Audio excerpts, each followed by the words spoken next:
అసలే గతేడాది కంటే ఈసారి తక్కువ దరఖాస్తులు వచ్చాయని ఒక పక్క ప్రభుత్వం ఏం చేయాలో అర్థం కాక ఉంటే మూలిగే నక్క మీద తాటికాయ పడ్డట్టు హైకోర్టు చురకలతో ఇంకొంచెం ఇరకాటంలో పడింది.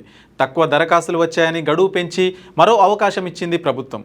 అయితే లిక్కర్ షాపులకు అప్లికేషన్ల స్వీకరణ గడువును ఎలా పొడిగిస్తారని రాష్ట్ర ప్రభుత్వాన్ని హైకోర్టు ప్రశ్నించడం, ప్రభుత్వమే రూల్స్ తయారు చేసి వాటిని తిరిగి ప్రభుత్వమే ఎలా ఉల్లంఘిస్తుందని కోర్టు ఆగ్రహం వ్యక్తపరిచింది.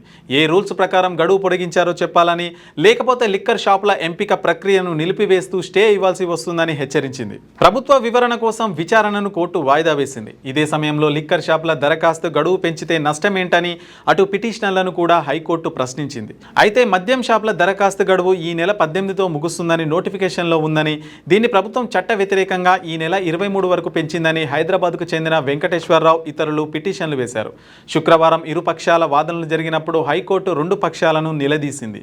హైదరాబాద్ సోమాజిగూడకు చెందిన డి వెంకటేశ్వరరావు సహా 5గురు దాఖలు చేసిన పిటిషన్లను జస్టిస్ ఎన్ తుకారాంజీ గురువారం విచారణ చేపట్టారు. పిటిషనర్ తరపున సీనియర్ న్యాయవాది అవినాష్ దేశాయ్ వాదిస్తూ, తొలుత దరఖాస్తుల గడువు ఈ నెల 18న ప్రభుత్వం నిర్ణయించిందని, దీనిని ఈ నెల 23 వరకు గడువు పెంచడం చెల్లదన్నారు. ఈ నెల 18వ తేదీ తర్వాత పోటీ పెరగడంతో మద్యం దుకాణాలు పొందే అవకాశాలు తగ్గాయన్నారు. దరఖాస్తుల గడువు పెంపు నిర్ణయం రాష్ట్ర ప్రొవిజన్ అండ్ ఎక్సైజ్ చట్టంలోని నిబంధన 12(5)లకు విరుద్ధమన్నారు. కాగా ప్రభుత్వం తరపున అదనపు అడ్వకేట్ జనరల్ ఇమ్రాన్ ఖాన్ వాదిస్తూ, రాష్ట్రంలోని 33 జిల్లాలో మద్యం దుకాణాల కోసం గెజెట్ నోటిఫికేషన్ జారీ అయ్యిందని, గడువు పెంపును మాత్రమే సవాలు చేశారని, గెజెట్ను కాదని, కాబట్టి స్టే ఉత్తర్వులు జారీ చేయాల్సిన అవసరం లేదన్నారు. మధ్యంతర ఉత్తర్వులు జారీ చేస్తే గడువు పెంచాక స్వీకరించిన 5,793 దరఖాస్తులకే పరిమితం చేయాలని కోరారు. గడువు పెంపు తర్వాత తీసుకున్న దరఖాస్తులకు దుకాణం పొందినట్లయితే వాటిని రద్దు చేస్తామని కూడా హామీ ఇచ్చారు. డిపాజిట్ సొమ్మును కూడా తిరిగిచ్చేస్తామని చెప్పారు. మీ వ్యాపారం అభివృద్ధి కావాలని కోరుకుంటున్నారా? అయితే వెంటనే క్యూనస్ని సంప్రదించండి.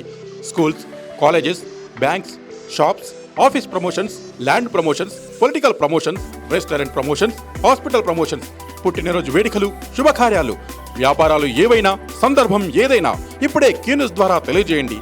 మీ వ్యాపారాన్ని అభివృద్ధి చేసుకోండి.